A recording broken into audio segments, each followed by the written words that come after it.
Hello, everyone, and welcome to episode number 68 of the Friday Nightmares podcast. On this episode, we are talking South African horror. I am one half of your hosting team this evening, Mr. Smoke Show Crawford, coming to you from the town of Swartz Creek in the county of Genesee, in the state of Michigan, in the United States of America, in the North American continent, in the Western Hemisphere, on the planet Earth, in the Milky Way galaxy. I'm fully vaxxed, boosted, and waxed, and ready to climax. And if you can, please get me wet and feed me after midnight. I'm the man with the glorious beard, aka Mother of Cats, aka the man with humongous ego, aka Scott Housen, aka, unfortunately, not the retaining champion of the Hungy Belt. I'm Smoke Show, and I'm not better than you, and I know it. And also a Halloween troll. My name is Heather Powell. I am coming to you today from Waterdown, Ontario, Canada, and I'm just a basic fucking white bitch of horror movies. So much so. So this is our Halloween episode, even though it's not. Scott and I don't do themes because we're better than you. And we know it. We know it. We're not like another podcast. I don't want to name any names, but like Australian podcasts that does 31 days. Like, talk about fucking trying too hard. Zombie. Look at me. I watch a new horror movie every single day, and then I write a review on it and rate it on Patreon. That was the worst statement ever. Actually, I love Tim Davis's 31 Days of Horror. The Horror for Dummies, if you're not a fan, please check them out. You can listen to them for free on Spotify, but if you want to access Tim Davis's 31 Days of Horror, which I have been listening to, you would have to become a Patreon. And honestly, I don't know how he does it. He does a recording every single day. Like, I don't know how he does it. I really don't. He's like Superman. How long are the episodes usually? 15 to 20 minutes. Yeah, that's impressive, especially being a father. Well, and he edits and like adds music and stuff. Not like us. We don't do that. We can't even do a top 10 Patreon anymore, let alone or sorry, top 5 Patreon. We didn't do top 10. It was top 5. Technically it was top 10, but we just kind of blurted out our 6 through 10s like in the beginning as honorable mentions. Oh yeah, that's right. That's what we do too. I forgot. See, it's been so long. So I guess this is technically our Halloween episode, and in gear for that, I'm using my Michael Myers mug that was a gift.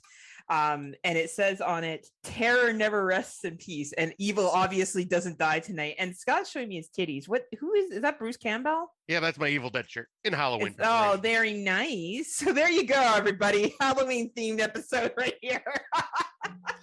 No, we do all of our Halloween themed shit on like as activities, or if we're watching any Halloween themed movies, we're not just doing them for the show because we've covered most, like everybody's covered Halloween themed stuff. So we're just that's just shit we just watch on our own. Yeah, but we are doing a very basic white bitch thing for our Out of the Dark segment, but we'll get to that. Yeah. And Scott's been busy trolling people about Halloween ends. So it's been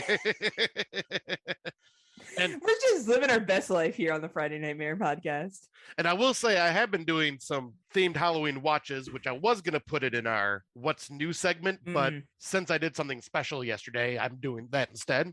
Scott lost his virginity and he's really excited. I am. I can't wait to tell you guys about it. That special someone. Itself, actually. I lost my virginity to my hand. Rosie and her 5 sisters. Yeah. Wow, Scott, that's a lot of women to please. It was an orgy. It was amazing. But no, I've been watching a lot of I've been going down on a deep dive through YouTube, finding just horror movie shorts. Nice. And found a lot of really interesting, like a lot of Halloween themed ones, because I was like, oh, that'll get me in the spirit. I'll watch some Halloween themed horror shorts, and I found quite a few, and there's some really good ones out there that I never would have known about if I never done this. Well, I got to tell you, so we were at dinner last night, George and I, and we were talking about our pumpkin thing. I said, so Scott and I are going to do, I guess this is a spoiler, but Scott and I are going to do a pumpkin carving contest for Friday Nightmares. So what we're going to do is on Saturday afternoon, when Scotty comes to visit, I am getting my friend's daughter to pick out special pumpkins for each of us. So Scott, you get what you get. This is a 7-year-old, so keep So- your expectations low. So in other words, she's gonna listen to Auntie Heather and go, "Get Scott this really weird, oblong, oddly shaped one, so he can't win." Yeah, it probably would have been. Scott would love that one. It would be so, and she would think she was doing something nice for you, picking that pumpkin. No, I will not have any influence unless she buys super ridiculous, like wants me to get super ridiculous large ones. That's not happening. Yeah. I'll probably stick her towards the medium-sized pumpkins. But anyway, so I was telling George about it, and I mentioned it to Anne, and I said, if either one of you want to join. So George bought, while we were at the restaurant last night, carving tools, specific adult carving tools, and then he was going to buy us each a pack. I'm like, no, it's fine. Scott and I can share yours. Trust me. And he's like, well, I'm going to win. I'm like, oh, there's no doubt you're probably going to win. Like, I don't even know if this is real. It'd be a competition between Scott and I. Which one has the worst asylum or uncorked pumpkin would be the competition between the two of us. Honestly, like without stencils, I'm not that good because Well, I don't. You can make them. a stencil, like you could draw stuff on a white piece of paper, and right. But I'm just saying, I'm like I don't carve pumpkins. I haven't done it like every year, so like I'm not the best. Like you'll be better than mine. I'll say I'll probably just do some like silly ass regular old jack-o'-lantern. Who knows? We should try to do a pumpkin of each other. See how shitty they look. Kids come trick-or-treating, because my goal is I want to put these pumpkins. I set up a table at the end of my driveway just so kids don't have to walk up my driveway, and I can, it's just easier for them. And I'm going to set them up on the table, and so like they'll see George's and be like, oh wow, that's so cool. They'll see ours and be like, yeah, that's great. Any candy lady? Did your 5-year-old do those? Or they'll wait till you're not paying attention and knock ours off the table. All right. So anyway, George is here for it. He's here for the competition. So he's gonna shame us. Carving tools have been bought. I'm gonna see if Anne's gonna come over. If Anne does come over, we'll watch There Is Something. Maybe we'll watch Hocus Pocus 2. I don't know. Yeah, I haven't watched it yet, so yeah, that would be her speed. So we can throw that on. If she wants to come over and do the competition with us. I have to ask her next weekend, because if that's the case, I will be purchasing 4 pumpkins, and there will be 4 pumpkins for people to choose from. So that's just one of the many Halloween activities that Scotty and I have planned for next weekend. Be prepared for a lot of surprises, but we're going out to a bar, but not like how we've gone. Well, okay, not like how I've gone out to the bar. Like I shouldn't be that drunk. Well, it's you. We'll see. It's in God's hands, really. We'll see what happens. Lord, help me with this one. Lord, please have mercy. Anyway, so yeah, we'll talk about all things Halloween then. But unfortunately, that's at the end of the month. And I mean, I've done some Halloween things since, because I was on vacation. That's true. So I guess technically, because this will be released next weekend, is our Halloween episode, because we'll actually be living in our, what is it, IRL in real life. IRL, yeah. When and we'll post videos and I don't know, pictures and shit. So we'll just be more of an interactive Friday nightmares on Halloween. So yeah, happy Halloween to all of you horror fans, occasional horror fans. I only like horror movies on the 31st fans. All are welcome at Friday Nightmares. You're all our children. You're our children now. Scott and I are not great parents, so you may have to call social services. I was gonna say, kids, will you guys stop drinking the bleach? Yeah, put it away for a reason. Yeah. Come on. Just stop drinking the bleach. Time for you to do some shots with mom and dad. Yeah, come on. Stop being a loser, 2-year-old. God, wuss. Lightweight. Right. So anyway, we will talk about 1,022 fucking movies that we watched. So we'll get on that now. You didn't put your movie on here. Maybe I'm just not seeing the updated. You didn't put The Infamous Halloween Ends in 2022. I don't see it. That's okay. We know you watched it. We'll save the best for last. Nope, I forgot. I meant to put that at the very bottom because I figured that was going to be like the good one to like end on. Oh, yeah. We will be ending for sure. There you go. Now it's added. If Scott's killed in a tragic Halloween pumpkin accident, we know that there's several people that we could point to as the culprits. Right, Scotty?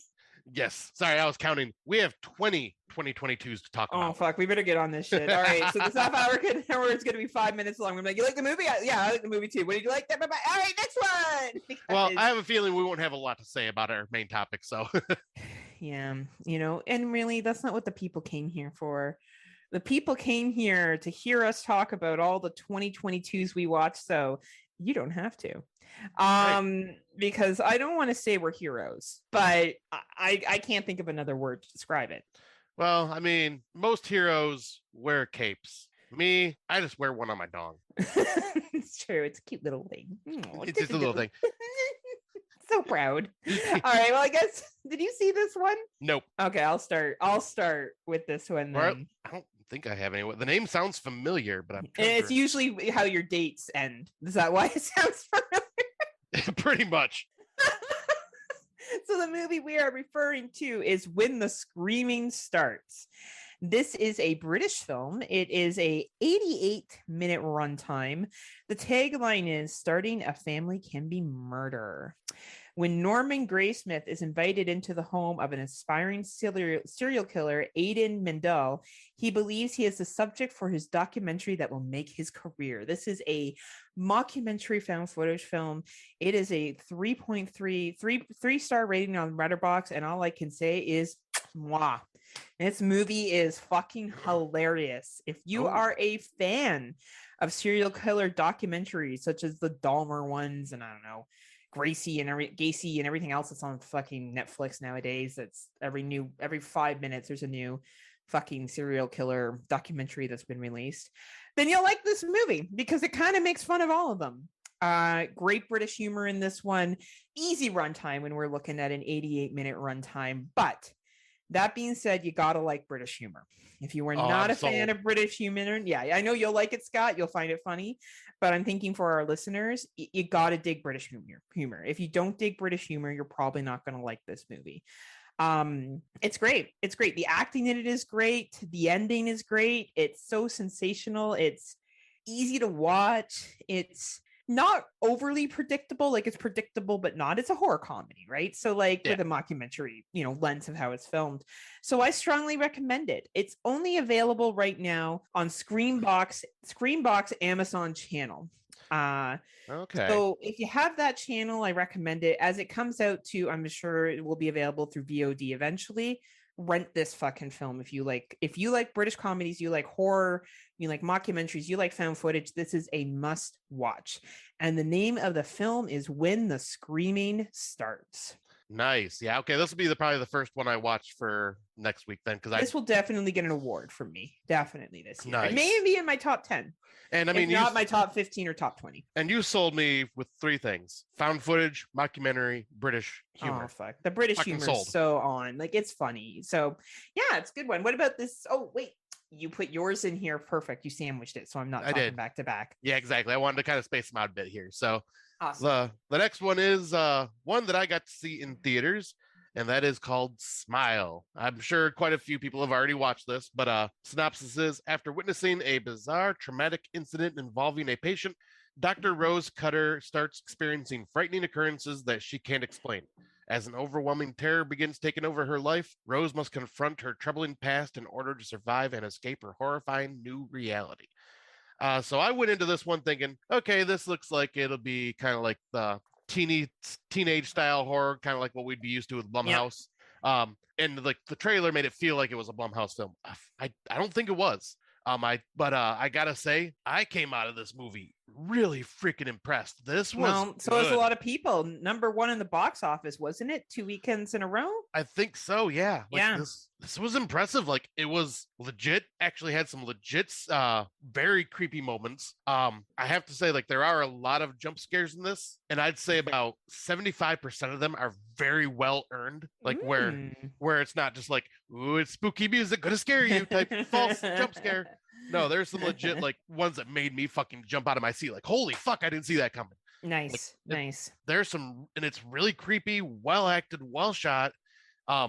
And it talks about trauma and like, how that can affect people and like that. And I'll be getting into that a little more with another film. But like, yeah, if you have not seen this, it's still in theaters. Go check it out. This is contention. This is in contention for top 10 for me. I fucking loved this movie. Fuck yeah. Like, it was so good. Like Fuck I yeah. was so impressed by it. That's awesome. So obviously go watch it in theaters. It's only available in theaters right now. Yeah. And it's worth it, obviously. Yeah, I went into this thinking, oh, this will just be, a 6 or a 7. No, this is like an 8 or a 9 for me. So this is a total Tim Davis. It could be. I'm very curious to hear his thoughts on Oh, this. I meant like Tim's like a 9 out of 10 or a 10 out of 10. Oh, yeah, he's my. Yeah, actually, yeah, that's what we should do from going forward. Since Scott Crawford is referred to as a boner to them, Tim Davis is a 10 out of 10 or a 9 out of 10. 10 out of 10 is a perfect movie. It's Tim Davis. It's Tim Davis. Going forward, Tim, that's it. Call me a bitch now, Tim. I love our banter between the two shows. Like, you guys got to listen to our show and their show, and you'll get this back and forth. You'll get the back and forth. You know what it reminds me of? Have you ever seen that video where it's the two dogs barking at each other at the fence, and then like you remove the fence and they just sit there and like hang out? Yeah, that's like us on our show, and then like Tim and I in private chats are like, we tell each other we love each other, and like it's so funny. Oh, like we love I those wish guys. his son happy birthday, and like then on the show I'm all like, I fucking hate Tim. Like it's just really, really funny. But yeah, Smile is recommended. We give it a full Tim Davis. Oh, whole full vein of Tim Davis. And I guess I'll go with mine next. This is actually like hallelujah fucking Netflix. All I can say is international horror on Netflix is where it's fucking at. This one is called Holy Blood. It is a Spanish film. It is an 88-minute runtime, and oh my god, is it funny? Have you seen it, Scott, yet? No, this is on my watch list. Like, I actually saved it to watch on my queue on Netflix because I wanted to see it. It's silly. It's a silly vampire film. I've seen the trailer. Just so we're clear, right? It's silly. It's meant to make fun of Twilight and other things. It's supposed to be a comedy, so don't take it too seriously, all you little vampire fans out there. It's a 2.0 rating on Letterboxd. I guess if you walked into this movie not knowing it's supposed to be a comedy and making fun of fucking Twilight and other shit, maybe you wouldn't find it as funny as I did. But I thought it was silly and I thought it was fun. So Javi is a teenage student, so shy and clumsy that he does not know how to attract the attention of his classmate Sarah, a geek girl whose only interest is a literary saga about vampires. So basically making fun of Twilight. It is so funny. It is available in dubbing. So if you do want to watch it in English, you can. And it is just a fun ride, but you got to go into this knowing that it's a comedy. It kind of reminded me of what was that movie you loved a couple of years ago, the found footage one that was Spanish. Spanish found footage. And it was like super silly, over the top, gory. It was in the school. Oh, that was Brazilian. And that was Brazilian. Well, Spanish was the language that was spoken, yeah. But Ghost Killers versus Bloody Mary. Yes, it reminds me a lot of that in the sense that it's just a very, very silly film. Okay. Like there's some really funny lines between the father and the son in this, and just like, yeah, like it takes a vampire lore and it doesn't take itself seriously. So if you're watching this movie, don't take it seriously. If you like, Ghost Killers versus Bloody Mary and that kind of stuff, then you'll like this film. It is available on the Netflix, and yet again, fucking international horror on Netflix. Mwah. Everything else, not so great. But, it's that for Texas Chainsaw Massacre, but otherwise it's pretty weak, but international horror is good on there. And I'm glad to hear that there's finally some more good Netflix, because there's another one that we're going to be talking about later. But other than that, Netflix has been kind of blah this year. So our awards will be pretty easy. I might be this one and another one. And then I'll be like, those two. Moving on. Because, So I will make the effort to watch Holly Blood. Is that what it's called? Holy. I said Holy Blood, but Holly Blood I think sounds fine too. I don't know. Holly Blood's probably right, but it's funny. I think it's supposed to be Hollywood. But they're making it's funny, Scott. Like honestly, like it's an easy, fluffy, silly vampire film, and if you watch it as such, you'll like it. Nice, because I watched the trailer on Netflix and I was going, okay, this looks entertaining. I'm saving this. So I have it in my queue. It is. It's entertaining. And like, I don't know. Unlike where North Americans do silly vampire films, like they're sometimes not as funny. Right. I don't know. Like, I think it's from Spain. I know it's in Spanish, but fuck, like the way they deliver some of these lines, it's funny. It's super silly. So nice. Yeah, check it out. Anyone else who's into that kind of stuff, check it out. Free watch on Netflix. Holy Blood. All right. So yeah, that'll definitely be on my list to watch as well. This one, speaking of movies that have to be on people's list to watch if they are a fan of the first one and a fan of this type of film. Mm. I thank you to my buddy Justin and his girlfriend Haley. They took me out to the theater for my birthday to go see Damien Leone's Terrifier 2. It was actually playing a one-time, one-day showing at the theater right down the road from me, and they grabbed me a ticket for it, and we all went to go see it. I was a big fan of the first film, and I love All Hallows Eve. Like, so I'm definitely an Art the Clown. Like, yes, I wanted to see this as soon as I seen the trailer drop. I was a bit nervous hearing that it was going to be about almost 2.5 hours long. Holy shit, this movie was insane.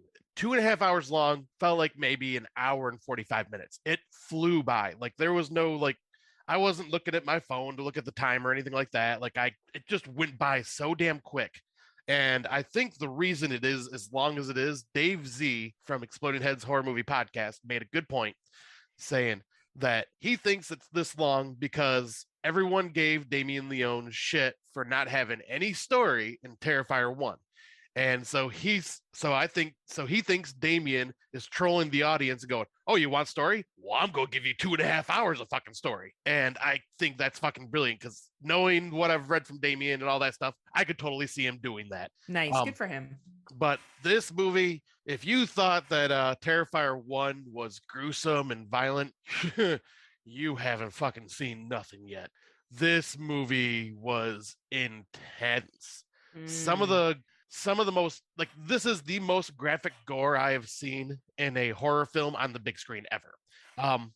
The closest I've ever experienced before that was Human Centipede 2. And this one just the kills in the first movie are basically G-rated or child friendly compared to what you see on the screen, and they don't shy away, they don't pan the camera away, they make you watch like a good long chunk of like violence.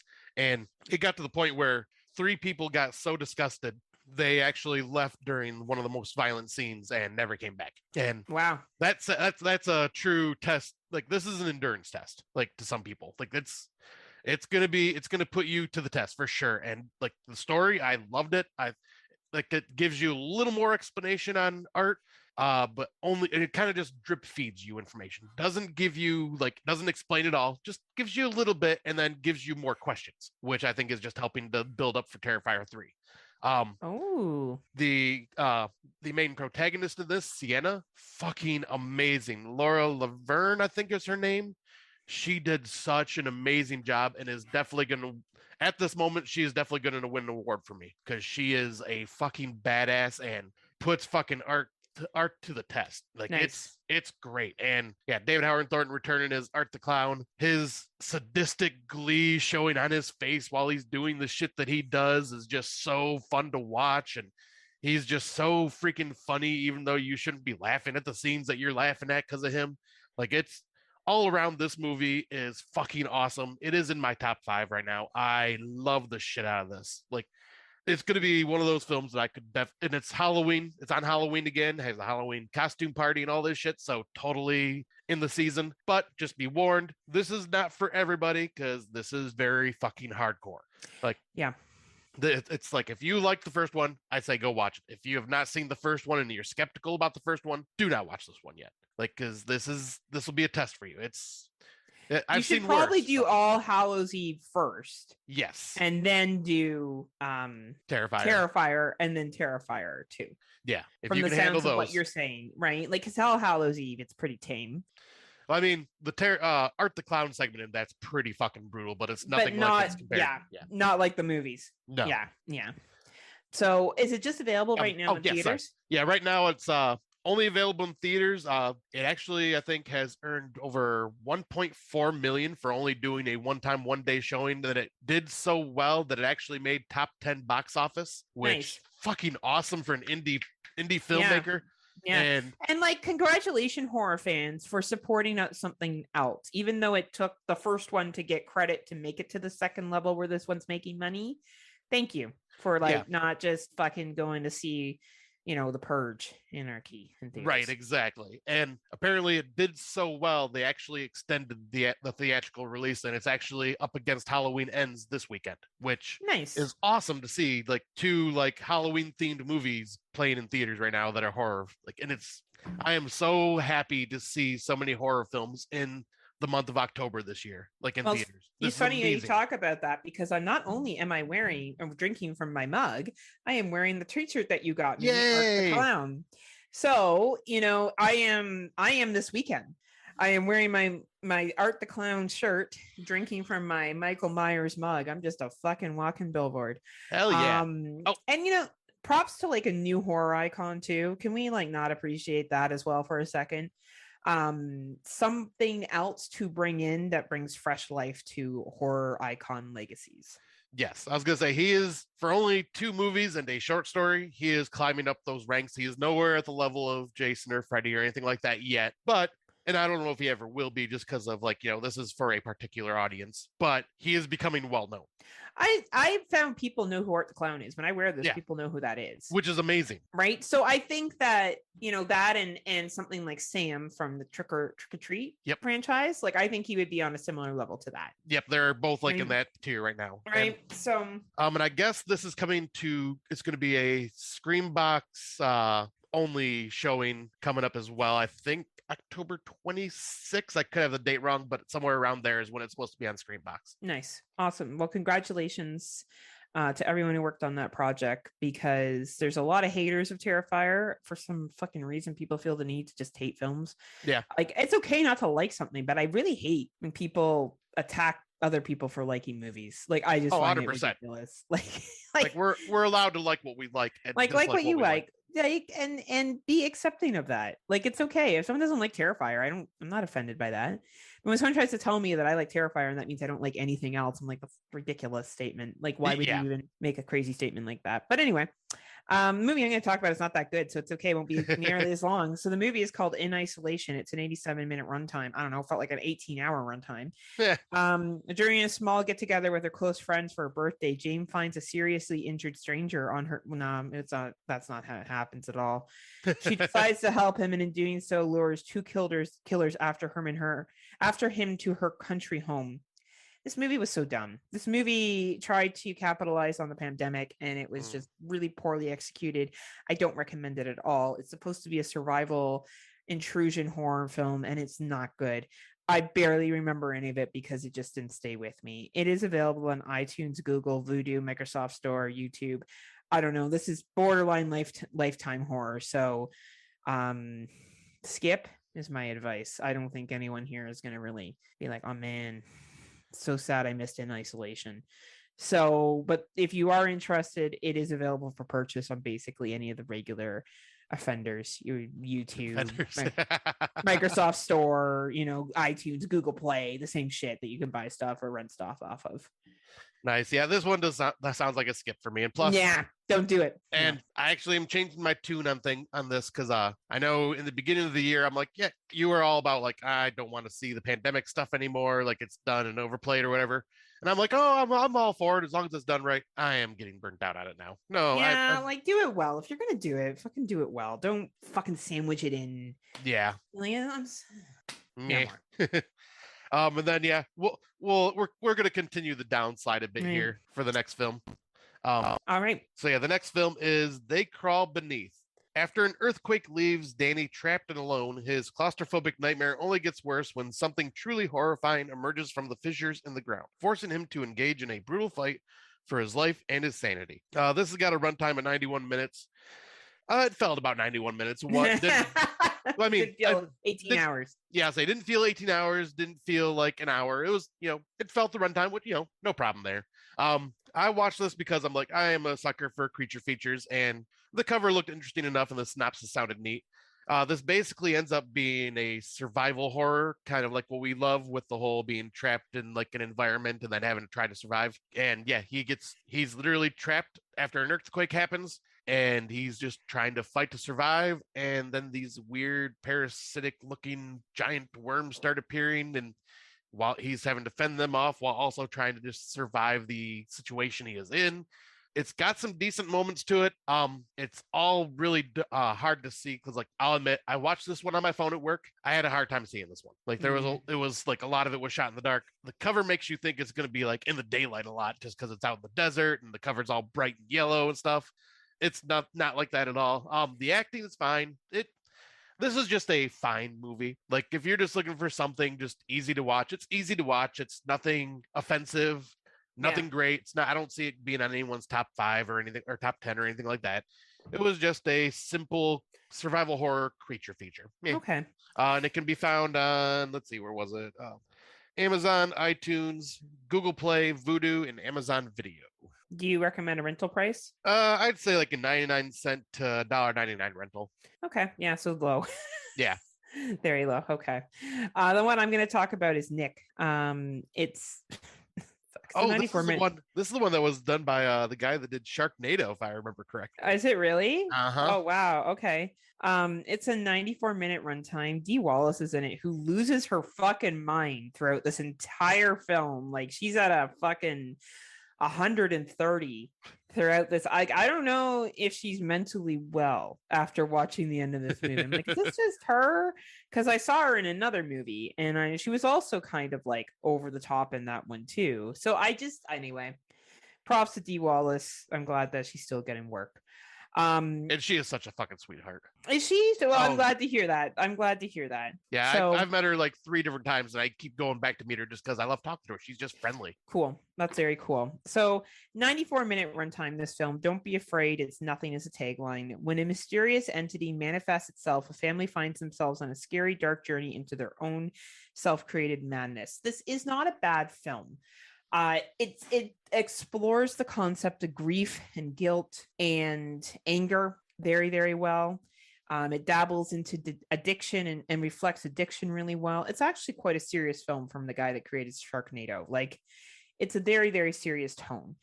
It runs the line of being very good to average. I think if they had just maybe shortened it a little bit, I don't think it needed to be a full-length film, 94 minutes.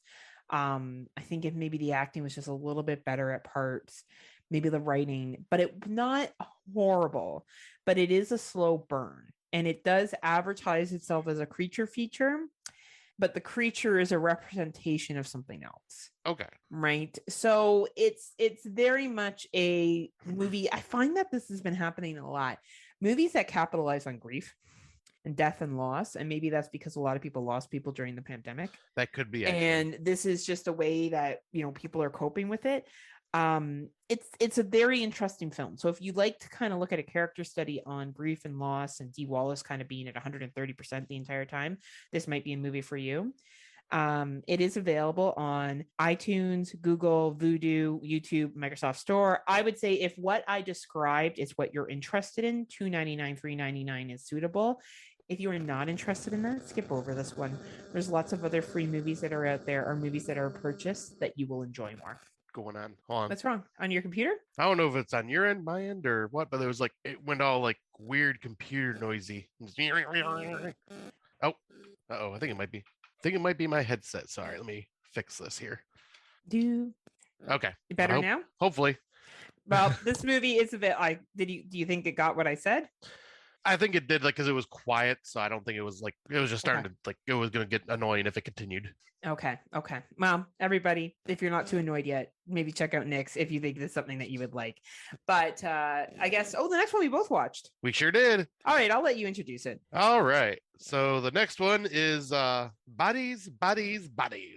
When a group of 20-somethings get stuck in a remote mansion during a hurricane, a party game gone very, very wrong ends with a dead body on the ground and fake friends at every turn as they try to find the killer among them.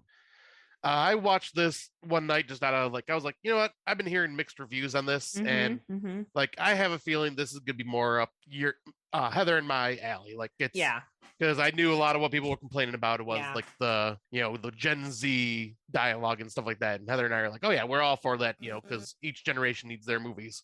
And Yeah. I fucking loved this. It was Yeah. It's it funny. was it was It's really funny. funny. It was funny as hell. It had me guessing at every turn, like trying to figure out who was Oh like yeah, I had who. no idea who it was. Yeah, this played out like a who done it in a way of like Knives Out and stuff like that. Like it Like, was like a modern day, obviously not the same as Clue because Clue's based on a yes, board game, but the idea that you really don't know who the killer is. yeah, and Right? it's done so well, and the dialogue is just fucking funny and nails the Yeah. Gen Z dialogue. It obviously is over the top, like, Oh, so over the top, and but it's it's making still fun of great. it. Like Yeah, what I didn't understand when people were like, oh man, I got so annoyed. I'm like, why? They were making fun of the fucking Gen Z. Like that's what they were doing. They were making fun of themselves. right. All that dialogue was a satire on boundaries and reflection and gaslighting. Like they were picking apart those terms and being funny with them. Yeah, exactly. And that's not a spoiler. Like that's in the previews, and that's just in the group that's used, right? Like there's satire, their group, and anyway, it's funny. I don't know. This is a funny film. I think you just got to go in there and turn off your old man pants, like take them off and stop being such a grouch. Like this is just a funny modern day whodunit film. Yeah, and it totally like is like that Gen Z attitude of, oh, a hurricane's coming in, let's throw a hurricane party. Yeah, I Like, love it. I love it it. was great. It was so much fun. Like, yeah, everyone just did their character so fucking well. Was Pete this picked up by Davidson, A24? it was. A24, right? Yeah, like, and I think that this is a good one for A24. It's actually more mainstream for A24, to be honest. Honestly, yeah. Right? So I don't know. Pete Davidson's great in it. All the Oh, acting's great in it. It's a great film. It's an easy watch. Like the 94 minutes goes by like that. It's a quick it movie. so does. Like, right? I was laughing. I was trying to guess. Like, it was just fun. This was just a fun fucking time, and actually maybe in my top 10.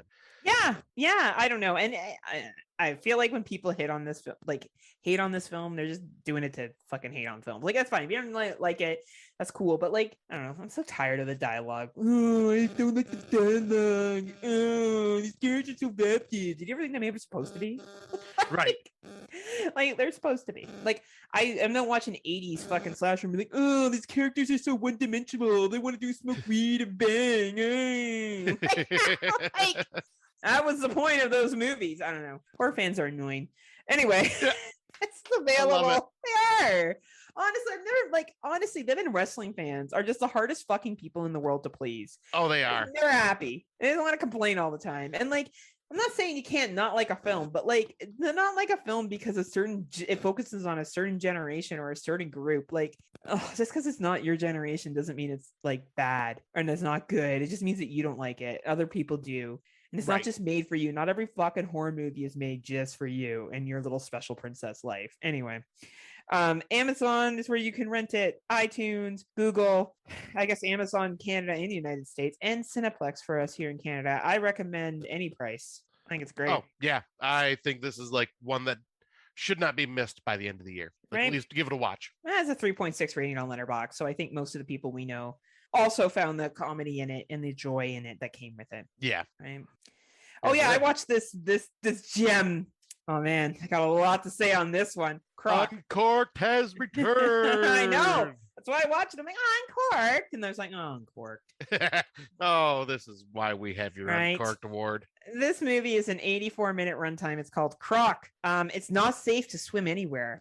Deep in the English countryside, Lisa and Charlie prepare for their wedding at the Tudor mansion, but an angry crocodile lies in wait to ruin their big day. This movie starts off like a porn. Not gonna lie. Really? Yeah, there's a pretty hot sex scene that's in the first 5 minutes. That's probably the best part of this movie. And it just goes downhill from there. The acting is dreadful. Of course. The CGI crocodile is horrible. Of course. If you like movies like Sharknado or oh my god, you know what's gonna happen? Fucking Rob Humphrey's gonna listen to this and he's gonna be like, oh honey, you talked about Croc and I'm gonna watch it now and then I'm gonna send you a message saying that you said it was your #1 movie of the year and I didn't like it. he totally is gonna do that to you too. And Honestly. now that you said that, he's really gonna do it to you. Oh, he's probably already fucking watching it. He's probably stopped this podcast and started watching Croc. Anyway, well, the porn part probably turned him on to it too. Right. He was like, oh man. Gotta be careful with the words you say around Rob. Right. And he's like, I'm like, I work at a comic book store and I'm like 7:45. Yeah, I'll watch that. I mean, this is also the man that went and watched Sharkula after hearing how much I fucking hated it and said how bad that movie is. And then he's like, why? Then he blamed me for it. I'm like, don't you blame me for this shit. I warned you. I know. Rob's a problem. That's all we can say here. He is Rob Humphrey from It's This Horror Life. You should listen to him on there to hear what kind of problem he is. You can find it anywhere on Spotify or any other streaming service. So yeah, this movie's not great. I don't know. If you like watching like really, really fucking cheesy animal attack films and you're fine with really over the top stupid CGI, sure. The porn part at the beginning is probably the hottest part of the movie. The rest is just like ladies running around in like bridesmaid dresses and like good looking men running around in their tux and everyone dying from alligators or crocodiles. It is available to rent on, I don't know, for some reason this turns your crank. iTunes, Google, Vudu, YouTube, and Redbox. I don't know. Rob, don't fucking watch it. Like, I don't want to hear it, Rob. I don't. And for anyone else, I don't know. If you're just don't tell me, okay? I don't need to hear that you watched and you spent money on and you're disappointed. You will be disappointed. Well, Heather, all I gotta say is I won't watch it unless you decide to say, hey, we should have a crocodile award. Then I'm gonna watch it and I'm gonna blame you. I'm sorry, you blamed me for Sharkula. I did, because you made me watch all the shark movies. Absolutely. I said to you, Sharkula would definitely be a contender for Shark Movie of the Year. You never know until you watch it. Anyway, I suggest skipping over this one unless you really, really love bad CGI crocodiles. It is called Croc! ! I think I will watch it just for these porn in the beginning. Oh man, like it's a pretty hot sex scene. I'm not gonna lie, but like that's about it. Yeah, I'll watch that at home and put that on repeat. That scene. Yeah, do it. He stops halfway to get a phone call, by the way, and she's like, "It's really funny." Nice. It's kind of what Rob's gonna do. Probably that's what he does all the time. If it goes long enough. Love you, Rob. No, Scott loves you. That's so I will jump into what I watched, and this one is, I would say, like it's kind of like that borderline horror. This would have fit in the what's new category, but since I have something else I wanted to really talk about there, I figured I'd add this here because I know most horror fans would dig this. And that is Werewolf by Night, which was a Marvel movie, which shocked me when I heard that. It's only 55 minutes long, so it's a very quick, easy watch. But the synopsis is, on a dark and somber night, a secret cabal of monster hunters emerge from the shadows and gather at the foreboding Bloodstone Temple, following the death of their leader. In a strange and macabre memorial to the leader's life, the attendees are thrust into a mysterious and deadly competition for a powerful relic, a hunt that will ultimately bring them face to face with a dangerous monster.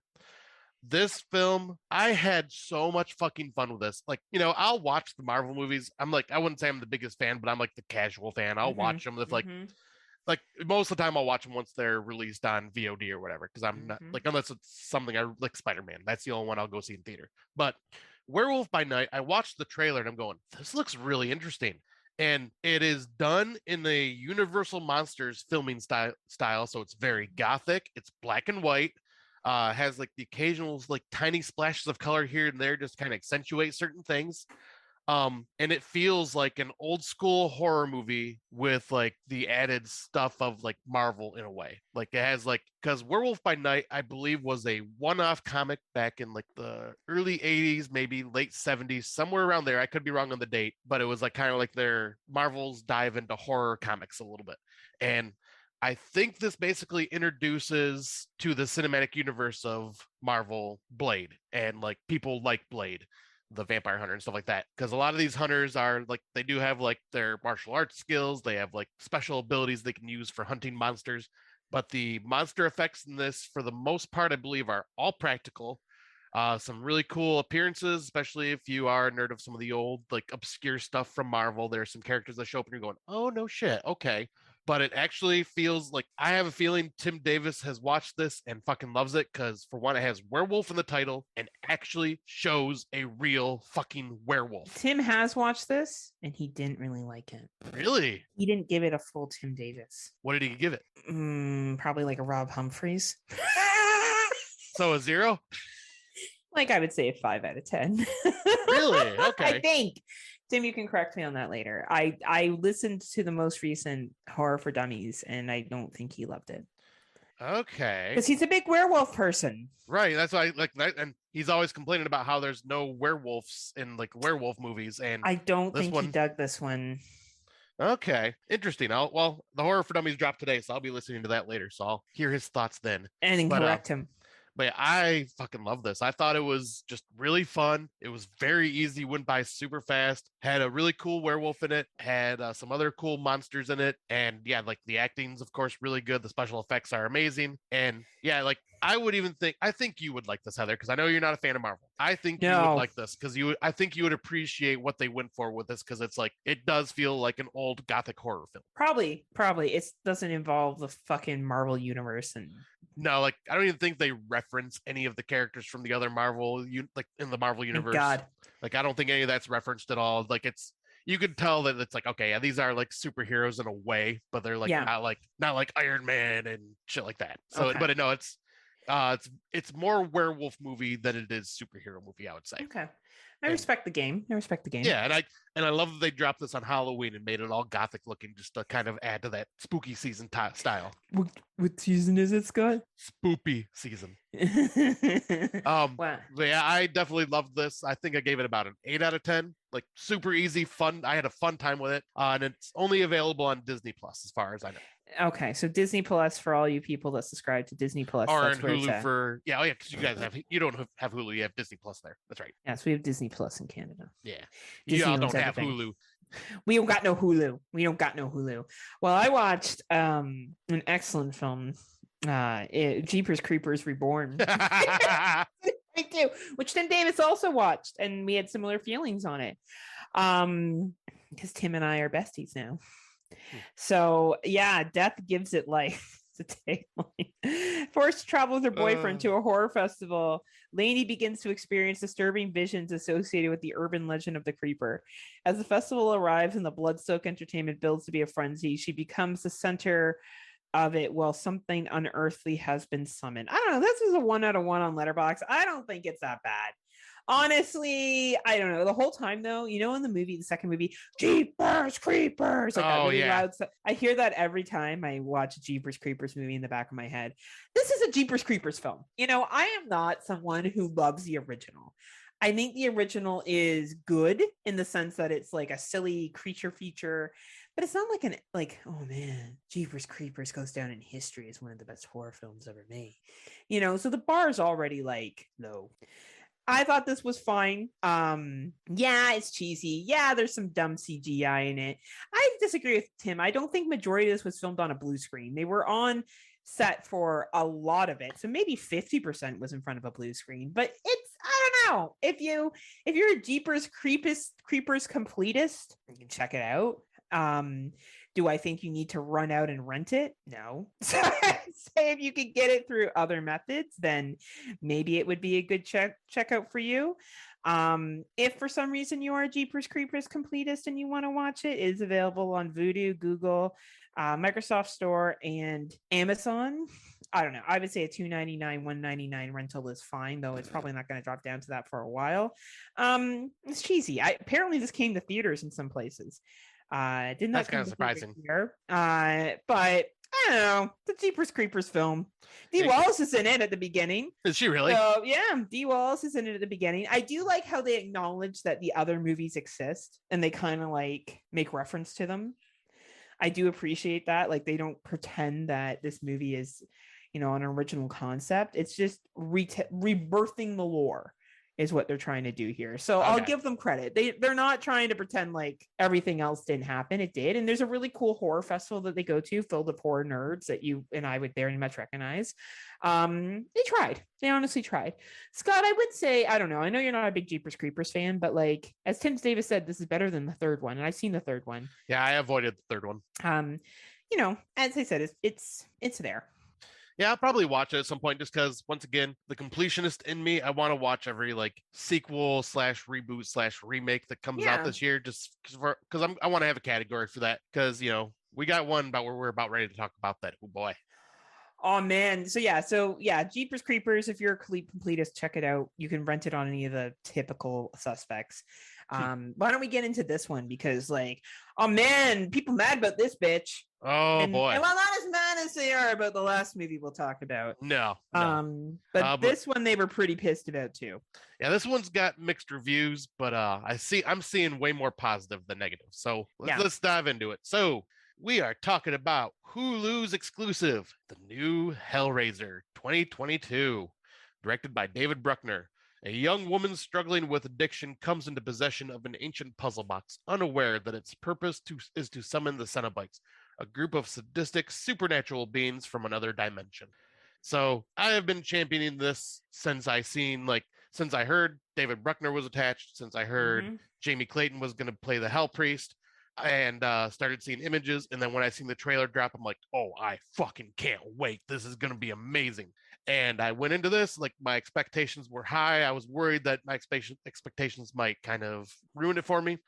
I am proud to say that, nope, my expectations were valid. This movie was fucking great. Booyah. Oh, I loved it. Like, it's a 2-hour runtime. Yeah, it could have been cut down a little bit here and there, but the main complaint I have heard is people found it boring and didn't like any of the characters. And Tim and Daniel didn't think it was sexy enough. And I was saying that, yeah, and I was listening to Fresh Cuts, and I think it was Venom was saying that, it wasn't, they went a different route with it. They didn't make it sexy this time around. They made it just more about the other pleasures that are out there and not just sexual pleasure. Yeah. And which is once again, this is a reboot, and I like that they actually went this route with it.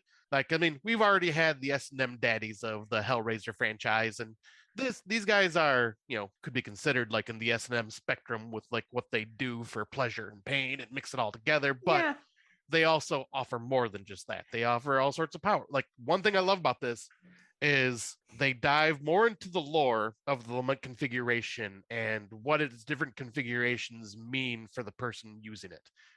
Because that was actually in the novella and that was never really focused on. They kind of touched on it a little bit in the later franchises, like in the later movies of the franchise.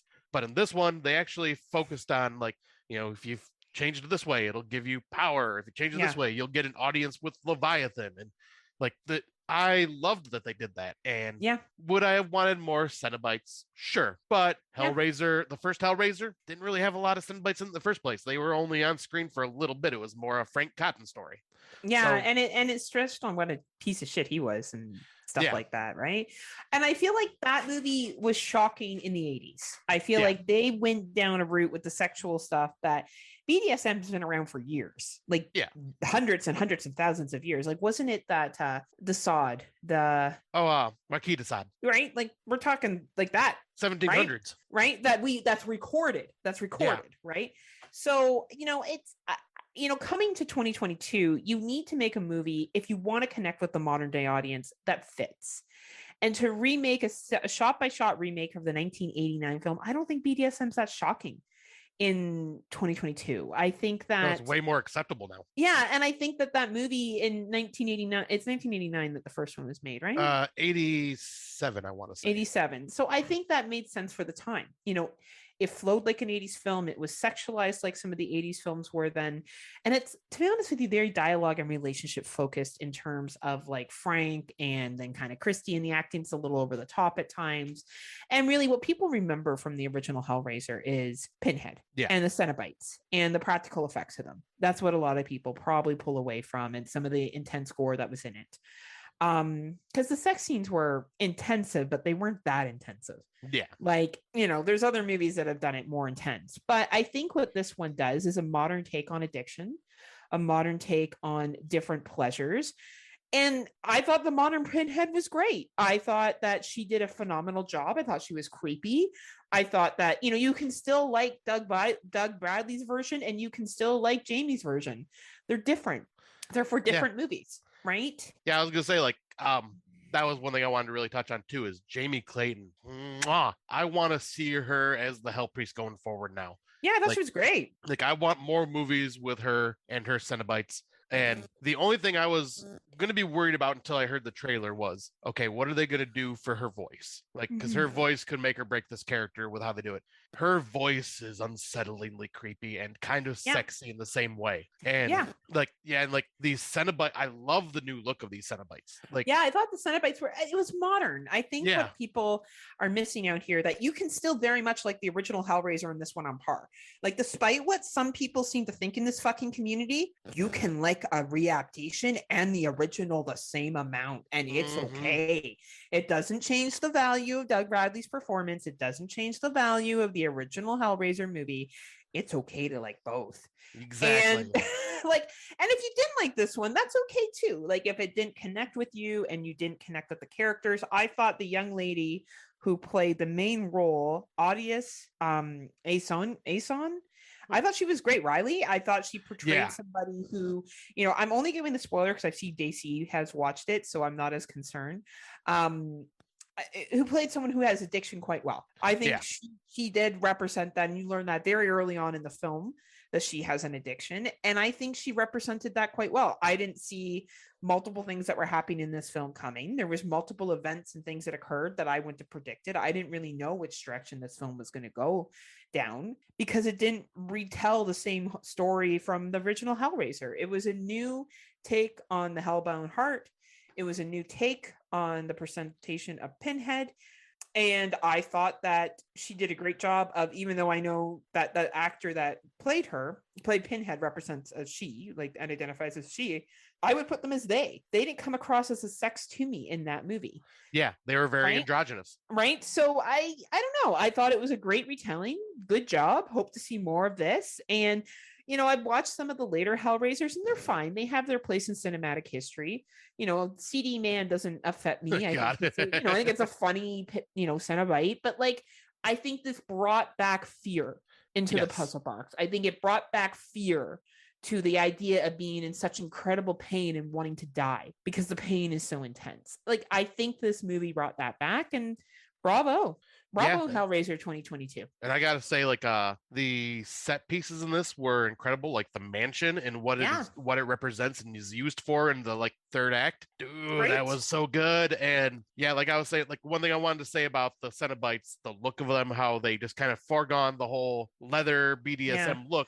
They went with a more their flesh is their clothing. It's peeled and stretched in different ways to represent their clothing, and it looks so good. And instead of being like all black and gothic, no, most of them are like pale and white, which like is a new look for it, and I love it. And it feels more ethereal. And bravo. Like the only minor complaint I have, and it's not even one that's like a knock against it, was I wish it did have a little more gore being a Hellraiser film. But you know what? It still gave me enough gore, and it gave me enough creepiness and enough like visual shit to look at, and the story was great. I am very happy with how this played out. And yeah, listening to Fresh Cuts, it sounds like this is one of Venom's favorite films in his top 5 right now. He loved it that much, which is awesome to hear. I agree with him. Yeah. It's in a top 10. Like, it's a great movie. And yeah, it could have been more gory, but you know what? You have the original go back and watch for the famous scene that we all know and love. That is beyond gory. And to be fair, I did watch this the day after seeing Terrifier 2, so I had my gore quota. Yeah, like you probably anything could have looked less gory at that point, right? But like, I don't know. I'm glad that most people are enjoying it because as I said before, you can, and I will say it till I'm done podcasting, you can like remakes and the original. It honestly doesn't take away from anybody's performance. Exactly. Other people can take on the role of a character, and you can have your preference. You can say, oh, well, I prefer blah, blah's approach. Like, look how many people have played Jason and the debate on who's the best Jason fucking that comes out all the time. And that's like a character that wears a fucking hockey mask. Like, let's be realistic here. So like, it's okay to have your preference, but like to go out and just hate on it and say, I hate the attitude, it's untouchable. People can shove that up their fucking ass. Nothing is untouchable. This is called fucking media. This is called art. This is called making money. You just don't have to watch it. Like, if for some reason it offends your great ancestors that someone remade a fucking movie, just don't watch it. Right. Problem solved. Like, I don't know. There's so many other things in this world to get upset about other than remakes. 100%. But yeah, I guess we'll jump into the next one. Is it my turn? Yes, it's your turn to start it off, but we both Okay. seen this. We both seen this one. It's Deadstream, which has led to a social media horror award that we will be giving out this year because well, there's been a lot of social media influenced horror movies that have come out. There has. So this is a 87-minute runtime. It's a recent drop on Shudder. He's dying for followers is tagline. A disgraced internet personality attempts to win back his followers by live streaming one night alone in a haunted house. But when he accidentally pisses off a vengeful spirit, his big comeback event becomes a real-time fight for his life. It has a 3.4 rating on Letterboxd. I see Dave C hasn't watched it yet, so I'm going to be careful with what we say here. Look at this. We're like catering to Dave C now. See that you have Dave C, the power. He is the our power over us. Right? He has such trailers to show us. You are the Z daddy. Right? I thought this was a really good found footage film. I think 100%. It's an example of low budget done well. Actually, low budget done exceptionally well. Not a lot of money in this film, and parts of it I was waiting for this community to shit on. I was waiting for it. I'm like, Scott and I watch stuff like this all the time, and we appreciate the value that goes into this. But I find most people don't, and people are fucking loving this film. Yeah, and I'm thrilled. Yeah, this was one of the most. This is probably the most fun I've had watching a movie this year. Yeah. And this totally feels like something to watch around the Halloween season. It doesn't obviously take place during Halloween or anything, but it just has that vibe to it. And the main character is literally a disgraced YouTube personality. So we know Luffy absolutely hates these types of personalities in movies, because they're so over the top and annoying, because that's how they really are in real life on YouTube and all that. And this guy plays that type of character to a fucking T. Joseph Winter, yeah. I think we should say his name, because I think that, well, he also wrote VHS 99. Oh, no shit. Yeah. Oh, so he's got a story that he wrote in that then. So he wrote, directed, and acted in this. Oh, I didn't realize he was the director too. That's awesome. Yeah. So, which typically you see in a film like this when it's just the one dude. Makes sense. And I think we will see a lot from Joseph Winter moving forward. Yeah, I think so too. Yeah, this movie gave me the vibes of Evil Dead 2 mixed with Hell House. Like, it has a bit of comedy to it, not as slapsticky as Evil Dead 2, but it definitely has some comedy to it, and like just gave me that really creepy vibe of Hell House, where you're just exploring this old haunted house and shit's happening around you, and it's fucked up and it's creepy, it's funny, and it's just so entertaining to watch. Like, this was so much fun. And yeah, once again, this is also like my top 10 is becoming tough now, because there's a lot of movies that are like fighting for these spots now, and this is one of them, because this is one of my favorites that I've watched this in the last 2 weeks. I freaking loved it so much. Yeah, no, I agree. I think this movie, I'm just looking through the cast that's in it and him, and I think that yeah, I think you got to watch this film. It's very funny, it's very creepy, it's well done. I'm happy to see people praising this, and as I said, Joseph Winters is involved in VHS 99. So let's see what you got, buddy. Yeah, looking forward when that comes out. And we will see Melanie Stone, who is the female in this. Oh, yeah. VHS 99 as well. Oh, okay, nice. So obviously there's a connection there.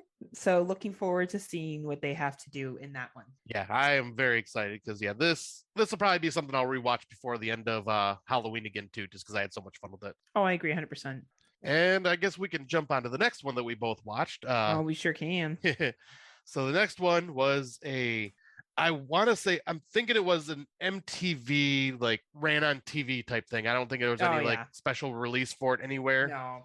No. But it's called Cursed Friends. Four friends wake on Halloween and realize the predict your future game they played in 2002 is coming true in disturbing ways. They must band together to help each other escape the wild fates that have turned their lives upside down. Now, where the last movie was a horror comedy, this is more comedy horror. Oh yeah, this is like pretty this funny. Is heavy on the comedy. Like this is very heavy. Like this is what it rolls. Like it bases its thing on. And one person it stars a lot of recognizable faces, but Will Arnett, Rob Riggle, Harvey Gillian, who played what's his name? Guillermo and What We Do in the Shadows TV show. What's also in Werewolves Within, Yep. Truth or Dare. Yeah, Truth or Dare, the other version that's on Netflix. Yep. Uh, stars Kathy Griffin, Nikki Glazer, Joey Fatone, which is freaking hilarious. Oh man, Joey Fatone's fucking hilarious in this. Oh, like everyone did a great job. This is just straight up silly, funny, a lot of great, hilarious dialogue. I watched this first and I was like, oh my God, this is a movie Heather needs to see. This is her humor to a fucking T. And the Yeah. sound, she is going to absolutely love the soundtrack. Oh man, the soundtrack was hilarious. Oh my God. It was just like for every fucking 35-year-old out there, here's a soundtrack for you. It was so funny.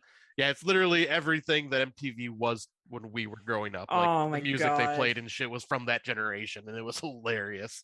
Like this movie's a comedy. It's comedy like sprinkled in as a fucking scary movie, but it makes fun of a lot of shit. Like, there's one part where like this chick's in this guy's truck and it's like a big souped up truck and he's like, well, you know what they say about men with big trucks? And she's like, no, I don't need to hear. He's like, well, you don't know what I'm going to say. She's like, okay, fine. He's like, so I have a small penis. She's like, She's yeah, like, that's well, exactly what you were gonna say. like it's just like shit like that. Like how it's delivered is just so fucking funny. Like this movie's a joke. It's just jokes throughout the entire thing, and I don't know.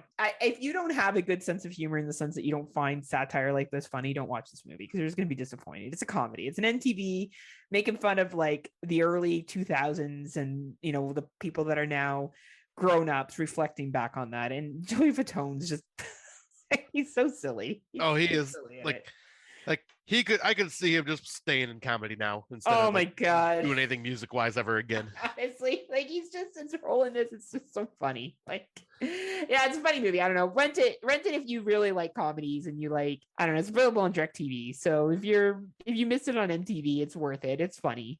Yeah, I was gonna say it's like I think I gave it like a 6 out of 10 because like it's it was funny. I laughed my ass off at points, but like it was not like as funny to me as I knew it would be to Heather. Like I was like, okay, for me it Heather's was gotta like a watch this. 9.5 out of 10. I was fucking laughing the entire time. Like I was just like, it's so silly, but it's silly. Yeah, like it's over the top silly. I don't think it's gonna be on anyone's like top 10 list, but No. I don't think it meant to be either. Their tagline's even like the scariest movie of the year on MTV.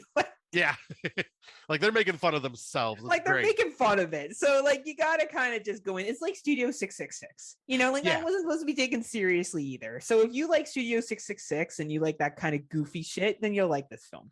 That's Yeah, what describe it. I'll say the comedy part of Studio 666 for sure. Yeah, because like they're like over the top gore is more like Yeah, there's no real gore in this, but the comedy's funny. Yeah, now I'm trying to find. Okay, there it is. So yeah, we'll move on to the next one, which is also more comedy and comedy. Comedy in the fact that it like as it was a movie that's a comedy, but also comedy in the fact that this even got turned into a horror film, and that is Bring It On, Cheer or Die. So the Bring It On franchise decided to take Rob will like this one because there's teenage girls in it. Oh, Rob. Oh. Yeah, Rob. Yeah, Rob. That's wrong. Hey, didn't he say that's the best thing about the 90s or something? I forget what he said. Like, I like the born of the 90s or something. Something along those lines. Yeah, it was pretty fucking funny. I gotta say, I troll Rob and make fun of him for being a creeper, and he just like gives it right back. Which, he definitely does. You know, you gotta give credit to. The man is funny.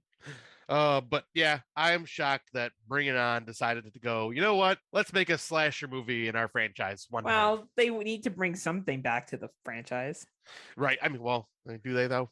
I guess so, yeah. They could have just let it die, but this is still very true. But let's see. So the tagline is bring on the thrills, bring on the kills, bring on the cheer. Oh my God. And when a cheer squad practices their routines on Halloween weekend in an abandoned school, they are picked off one by an unknown killer. Very simple plot, a plot that we've seen in many slasher films back in the 80s, except for not with like cheerleaders, but with like students going to an abandoned school or an abandoned place and getting picked off one by one. This has like your typical like Bring It On style dialogue, has some funny moments, has some cringy moments. It's for a slasher, it's all off-screen kills, no gore, but at the same time, this was like PG-13, I think, and was played on TV or whatever. So, it's what I expect. It's nothing great, nothing bad. It's pretty average, but at the same time, I was like, I just kind of have to watch this out of It's no curiosity more Tim than anything. Davis. It is no Tim Davis. This is a sad Scott Crawford. Oh. But no, this is I if you are just morbidly curious like I was and watching Bring It On go to the horror realm just a little bit, just dabble in it just a little bit, then I'd recommend, checking it out like for 99 cent, $1.99 rental. Nothing, like I said, it went by quick. It was an easy watch. It just wasn't anything amazing. But just something I still had to just watch because I was just like, this is weird. I have to see it. Well, and sometimes you just gotta see shit that's weird, right? Right. Especially in a franchise like that. It's like, what the hell? Okay, let's check it out. Well, we have another movie that Scott didn't like, but I did. It's called Grim Cuddy, and it's a 101-minute runtime. Feed the Frenzy. A suburban teenage girl and her little brother must stop a terrifying internet meme brought to life by the hysteria of their parents. This is available on Hulu and Disney Plus, depending, of course, which country you live in.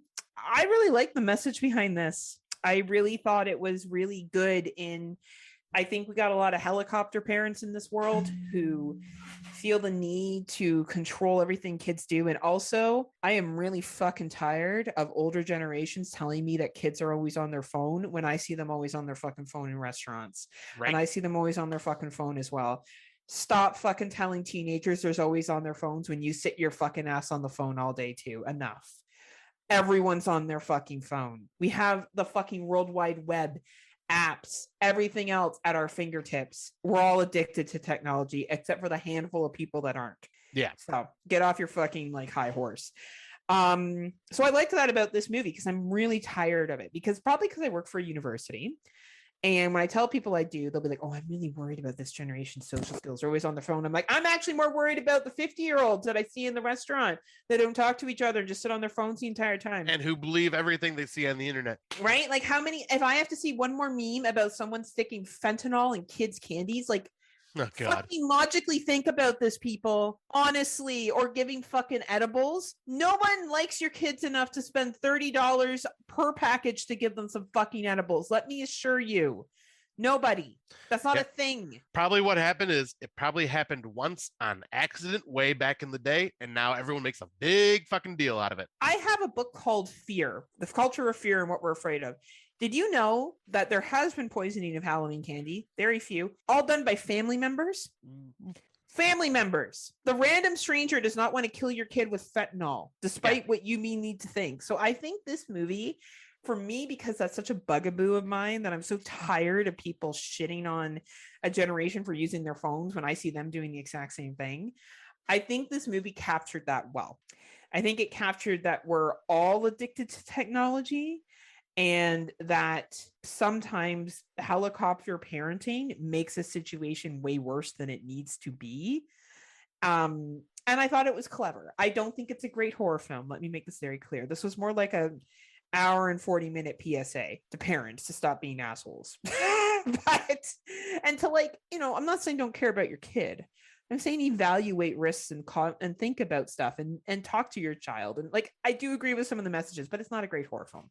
It's a very paint by numbers film. You can kind of predict what's going to happen, but I did like the message behind it. I don't know, Scott. I know you didn't like it as much as I did. All right. So So yes, I like the message behind it. It's a good idea, especially because what this is pretty much jumping on is the whole what was it? The Momo fear back in the day, that happened a couple years ago. And that's literally what this is, basically. This creature is basically Momo. But and I get it that this is for helicopter parents, and that it's basing it on the generation that is out there now. And it's our generation that had kids. Yeah, but I'm just saying the kids kids that are watching this stuff, though, it's the new generation.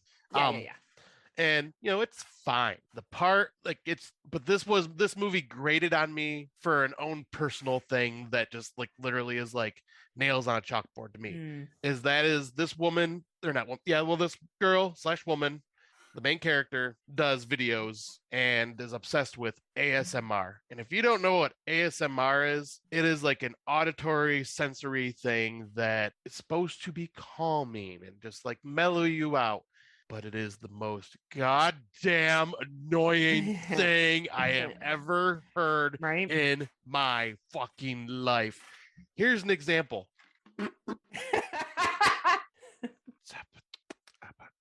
Shit like that. Oh, that was relaxing. That's ASMR. Like it uses noises from everyday things. That's going to be in the new Hellraiser sequel. It's just AMSR. That's how they torture people. Oh God, we're gonna be like, we have such sights.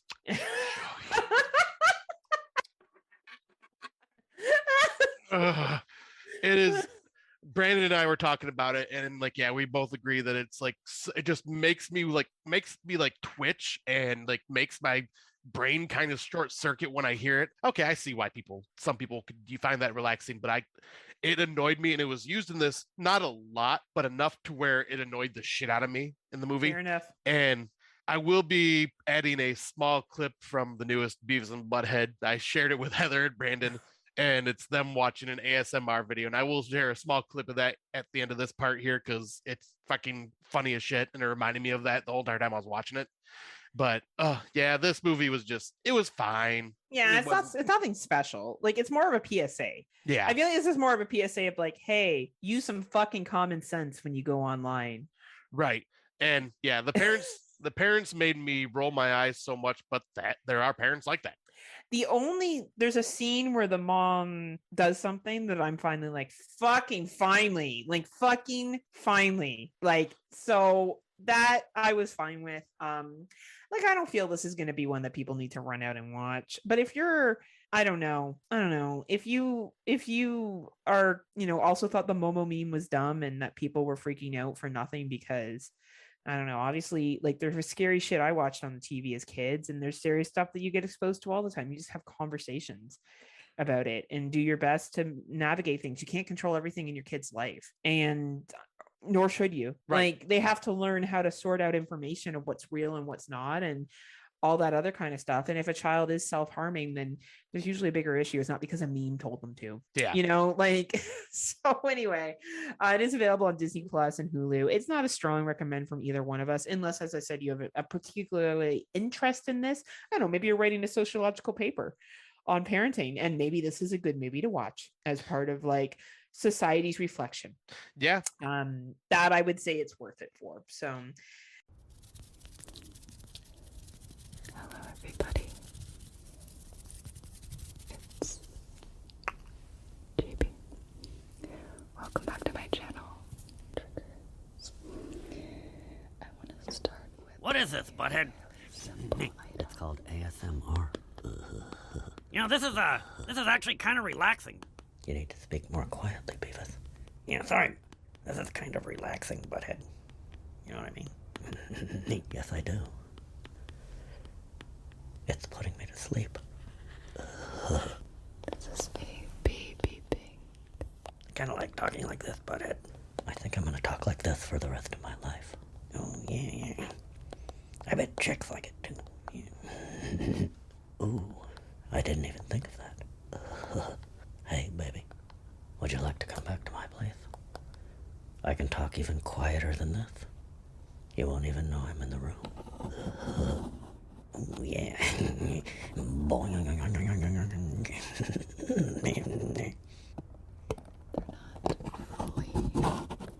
Like color organized or anything. Butthead. Watching this video is kind of giving me wood. I don't need to hear about that, Beavis. Butthead. I think I might have to spank my monkey. Beavis, I'm going to kick the living bejesus out of you if you try to spank your monkey. I have to, butthead. It's the ASMR. I can't do anything about it. Beavis, I don't want to hear about your boner, so shut up. I'm trying to watch this ASMR. Do not spank your monkey. Butthead, I think those magic markers are giving me a boner. Damn it, Beavis, I'm going to change the channel if you don't stop talking about your boners. Ooh, butthead, that smack kind of made my scalp tingle. Can you smack me again like that, just really gentle? No, Beavis. What'd you say, buddy? Ah! Damn it, Beavis, you ruined everything. Oh, yeah, sorry.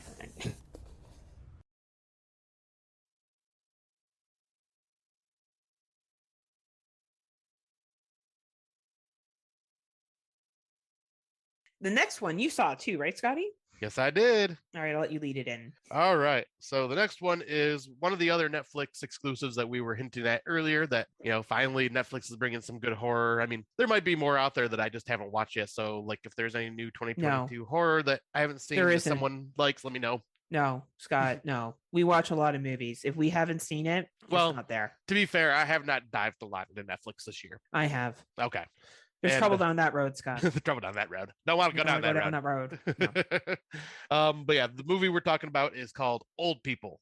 A woman who's returned home with her 2 kids to attend her sister's wedding must suddenly defend their lives against older people on a killing spree. Very simplistic plot. Was this Spanish? This was German. German. Okay. I wasn't sure on it, but again, international horror on Netflix. Right? Again, yeah. But yeah, I found this to be very creepy in parts and like kind of upsetting with like what they were talking about and like the treatment of elderly people but at the same time like it also had kind of a like, oh, this is kind of a cool just scary horror film because old people are just basically children of the Corning this entire town. I will say this because less I think is more. I have not had a movie affect me as emotionally this year, with the exception of Take Back the Night, as this one did, and The Desperate Hour was up there too. This one was really where Scott will say a movie like it sat with him, and I'm always like, that's weird, Scott. This sat with me. There's certain ones that will do that to each other, and that's me. This one really, really, really, really, really, really, really, really, really, really, really affected me. A lot. And I'll leave it at that. I think that this is a must watch on Netflix. Yes. I think no matter who you are, what kind of horror you like, I have a hard time believing that you at least won't enjoy this film or like it. It's very a shame that only Scott, Tim, and I have watched this so far out of all the people that we know. If you are a horror podcaster, watch this movie. If you are a horror fan, watch this movie. It is a free watch on Netflix. It is German horror fucking done right. Watch it. Yeah, and it's one of the best Netflix horrors this year. For me, it's it will be in my top 5 horror movies of this year. Yeah, because I know it affected you big time. Yeah, for me, yet again. But I think even as an objective film, this film needs to be watched. Yeah, this is definitely one to watch. Fresh Cuts, Venom, if you're still listening, Mike, if you're still listening, I suggest you cover this movie. Oh, I would love to hear their thoughts on this. I think a lot of people will skip over this because of the title and the cover, and that will be a mistake. Yeah. So no, this is definitely a high recommend, like from both of us. I think out of all the movies we talked about, there's a couple that I highly recommend. This one is one that I recommend for everyone. This one, I think, Smile and Hellraisers are ones that we would probably recommend for everybody. When you get into horror comedies and stuff, you do get a little subjective with comedy, but I think those Darkstream I think are ones that we strongly recommend. But this is free on Netflix. If you have fucking Netflix, man, watch this movie. Yeah, because this is one that should not be missed. Yeah, I know Heather loves it way, like it affected her way more than it affected me, but I still really like this movie. Well, you gave it 4 stars. You obviously really enjoyed it. Yeah. When I give 4 stars, it's saying that this is something I could rewatch a lot, or something that affected me. But for me, this one's a rewatch for sure. Absolutely. And we'll jump into the next one. The next one is a Shudder exclusive. The return of the Italian maestro himself, Dario Argento, coming back for another giallo. I will read the tagline first. To wake up from this nightmare, you won't be able to open your eyes. The synopsis is Diana, a high-class prostitute trying to escape from a serial killer, suffers a car accident that leaves her blind and kills the family of Chin, a 10-year-old little boy. And there ends up being like this stalker, giallo-wise black love killer stalking her and like anybody she knows. This was an easy watch. It's only 86 minutes. It goes by fucking quick. The opening like 10 minutes is totally fucking Argento with like the gore and everything like that happens in it, and then it kind of meanders a little bit where it's just like very paint by numbers, like you can see where it's going. But at the same time, easy watch. I had fun with it. It's not a bad movie at all. It's I wanted more for Argento's return, but at the same time, I think he's like 80 something years old and directing. So, Asia Argento, his daughter, stars in this as well, which is cool to see her return. But yeah, like I figure, if you're a fan of Giallo, a fan of Argento, or just a fan of Italian films in general, it's worth watching because I think this is definitely better than some of Argento's later entries in his directorial life. And it's it's just a nice return to the Giallo because we don't get Giallos very much anymore, very rarely. So it's cool to see one come out, and it's a Shudder exclusive. I watched this when they did like a special screening at like 10 o'clock or something like that on a Friday night. Apparently, it is now available on Shudder for everybody to watch, but it was out early, like 2 weeks early or something like that. But yeah, I'd say this is simple plot, but definitely has the styling of Argento, shot really well, and just has that good old Giallo feel to it. It's fun enough to watch. Like, I don't know if you would like it at all, Heather, because I know you're not a fan. I'm not a big. I like gelato, but I'm not a big fan of Giallos. I'm not. And you know what? Hey, people dig them. Fucking rock on, man. Like, they're not bad movies. They're just not for me. Exactly. That's why I'm saying. That's why I told you. I'm like, I don't think you need to watch this because it won't. It's not going to make it do work anything for me. It won't. Like, it'll be fine, and I'll appreciate it for what it is. And I'm glad I watched a lot of Dario Argento stuff, but I'm not a Dario Argento fan. Doesn't mean it's not good films, because as an objective, mature horror fan, I can sit back and say that's not for me, but I can see why other people would like it. Exactly. I move about my day. Right. People like what they like. Right. And you know what? If it doesn't work for me, it doesn't mean it's shitty. It just means it's not my thing. Exactly. Right? We can all have our own choices on things. We sure can. But I will say this next movie sucks. I don't even know what the fuck was going on in this film. The worst part is I messaged Scott and be like, oh man, because I didn't think he watched this. And I was like, have you seen She Will? Like, I'm like, She Will? Like, what's this new fucking movie on Shudder? I don't get what's going on. He's like, oh no, I didn't get what's going on either. So I didn't even talk about it. I'm like, oh, okay, good. So anyway, both Scott and I watched She Will, which is the most recent Shudder exclusive. It's a 95-minute runtime of confusion. I'm gonna check something because I don't know if it's on Shudder for us. It might be a Canadian. Oh, it's on release. Shudder for me. Yeah, so I'll look real fast. It's on AMC for you. Oh yeah, it is on Shudder. Okay. Is it on Shudder for you? Okay. This is a 2.9 rating. Veronica, an aging film star, retreats to the Scottish countryside with her nurse Desi to recover from a double mastectomy. While there, a mysterious force gives Veronica the power to enact revenge within her dreams. Yeah, I get it. She kind of gets her revenge on some pieces of shit. That's cool. That's a cool part of it. There's a lot of like supernatural shit that happens, but I found it for me very slow, kind of boring. Yeah, tough to get through. But hey, you know what? If you dug this film, rock on. Sandra gave it 3.5 stars. I don't think that's wrong. I just think it wasn't for me. Yeah, I was gonna say I watched this way earlier. I think I found it on one of our good friends' Plex accounts, and I was just kind of curious because I was like, "Oh, the cover art looks interesting," and I've seen a few people had rated it already. So I was like, "All right, I'll watch it." I think I made one mistake I made was I decided to watch this at work, where this is one of those films where you definitely need to be like on the screen. You got to be focused the entire time. Yeah. So I had like. So it makes me feel better to know Heather, who watched it way more focused, still had no idea what was going on. So it makes me not feel bad that I had no idea what the fuck was going on, because I watched it and like literally the next day, I don't remember it. I didn't remember a damn thing about it. Like I was just confused. I didn't know what happened. I didn't remember anything about it. So I was like, meh. That's why I never brought it up on the show, because I was just like, I have nothing to talk about here. I got that like I understood the concept of like, oh, it's she's getting revenge at points of things that happen, but I didn't quite get how she was able to do what she did. Anyway, Sandra Kane, like this film, Sandra probably is smarter and knows what's going on. So listen to Cemetery Gates podcast that you can find, and Sandra will tell you how it works, because Scotty and I are just simpletons. We are. We're in our simple little bubble. We just like movies that are simple and that make us understand. Simple movies. Simple. And now, anyway, it's on Shudder if people are interested. So go to Shudder. She Will. Most recent dropped on Shudder.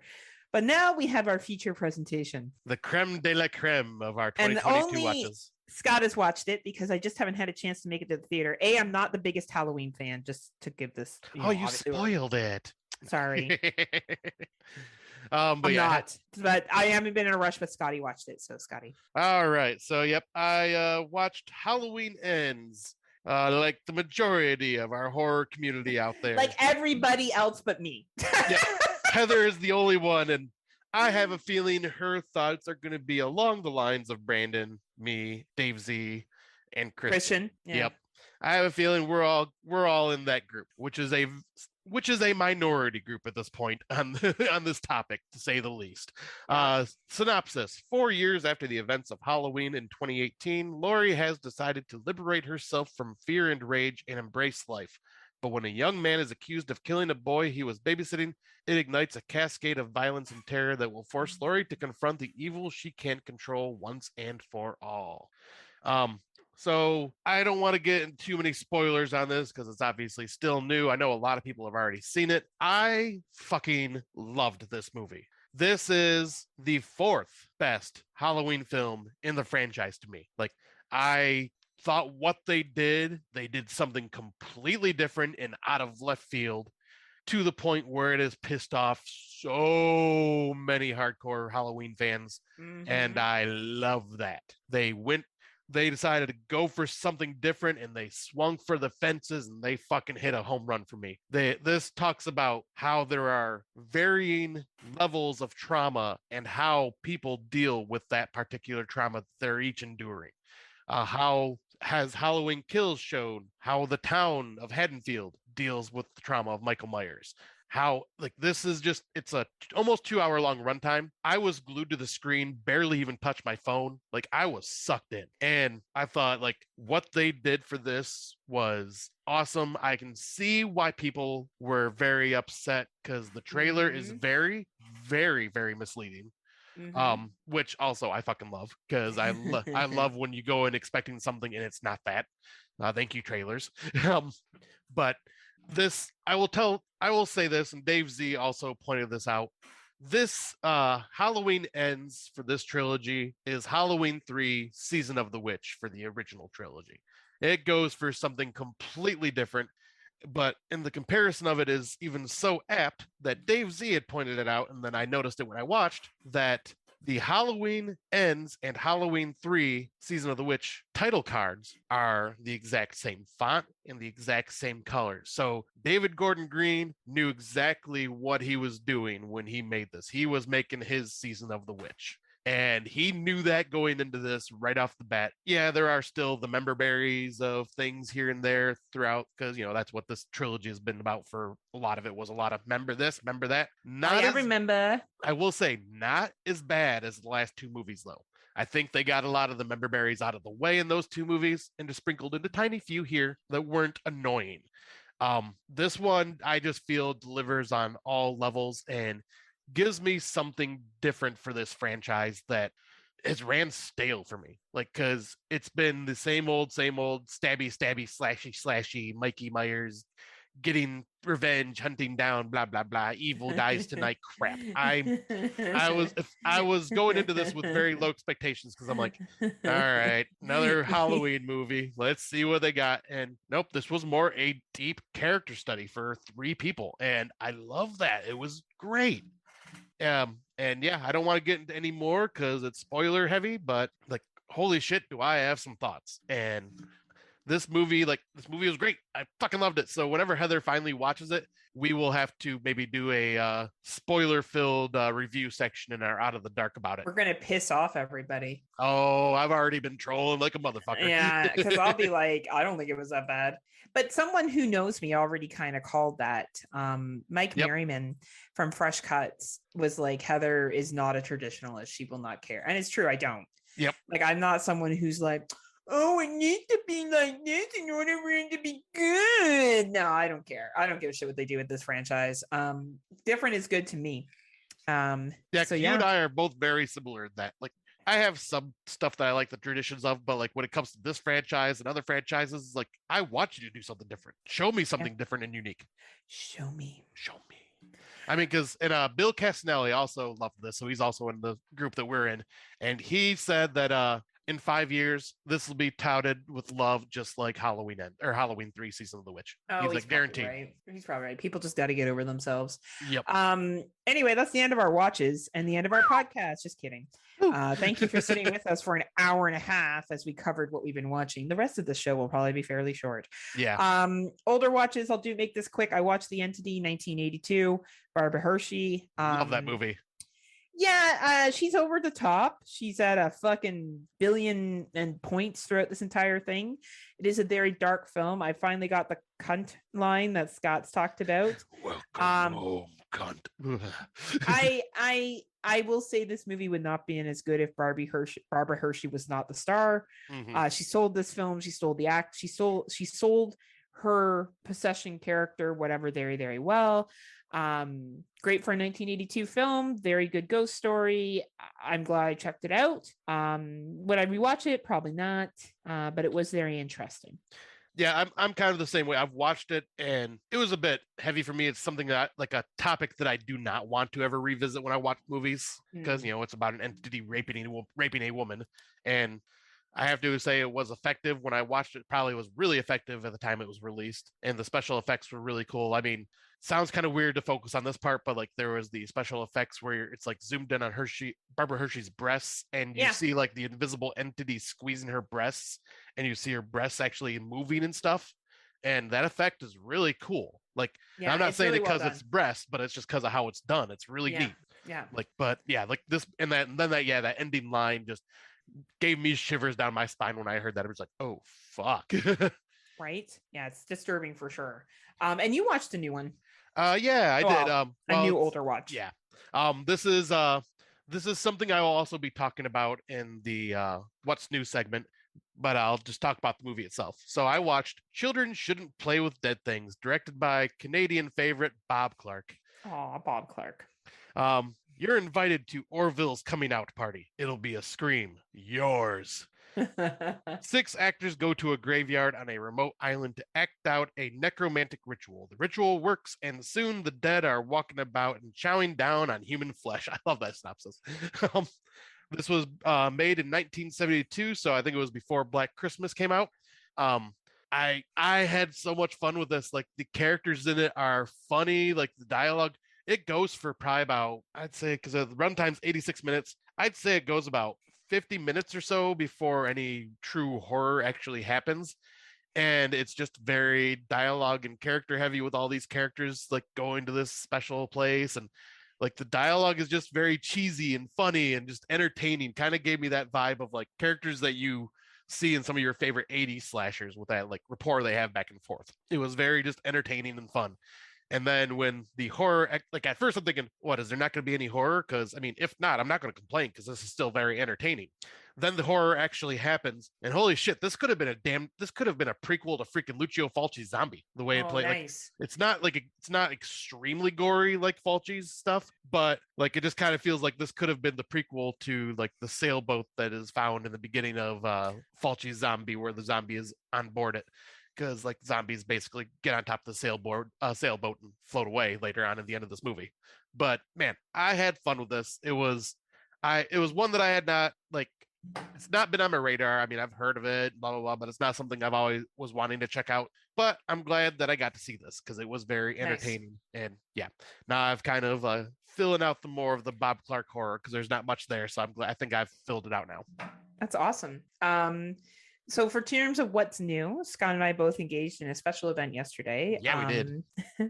I went on a ghost tour. I went with the Ghost Walk company that I had gone with before for the trolley tour, and also for the same Ghost Walk tour that, well, not same tour, different tour, but that Scott will be coming up to do with me when he comes up on the 28th. We'll be doing a ghost walk of downtown Hamilton. But this one was a Dundurn Castle ghost and bus tour. So it was a bus tour driving around Hamilton, and one of the stops we went to was a old insane asylum that's been deemed a historical building, so they can't tear it down. And this is the stuff that fucking found footage nightmare films are made out of. Oh, no shit. We pulled up to this building and I was like, and no. And no. Love it. And I'd like to drive by it now, please. No, we're good. We're good. No,